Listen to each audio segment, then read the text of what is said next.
Welcome everyone, my name is Felix Rosbach and I'm working at the product team here at comforte. In this Lightboard series we are going to discover data-centric security. And this video is all about why does data-centric security actually make sense. So if we look back a few years, things were fairly simple. Organizations had their network, they had their databases, and what they did to protect that data, they basically implemented a perimeter defense around it. And with that wall they were able to do anything they wanted with that data. But over the time, new channels evolved, digital channels evolved, and they wanted to access that data. And they poked small holes into their perimeter to actually work and monetize that data.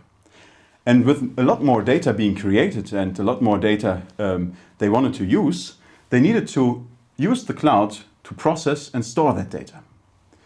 And according to Forbes, 83% of enterprises globally are actually using the cloud or have cloud projects in place.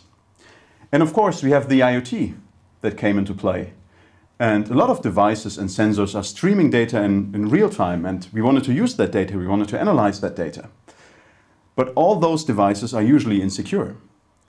And then we use third parties because we want to maybe outsource support or help desk systems to offer a better customer experience. And they need to access our data too. And in modern environments, we have employees working from home, and even employees working inside the perimeter may get access to sensitive data and do something harmful. And if you look at all that, it's a fairly complex environment, a fairly complex network, and it's really hard to protect all those devices and servers with all their vulnerabilities and problems they come with.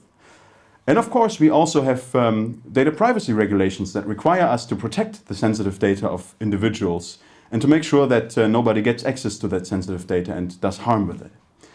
So what is data-centric security now?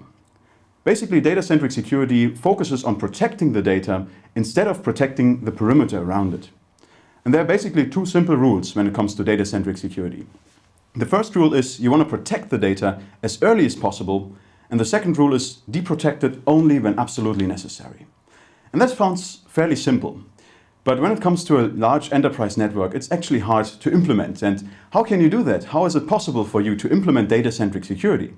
That's what we will cover in the next video. Thank you for watching.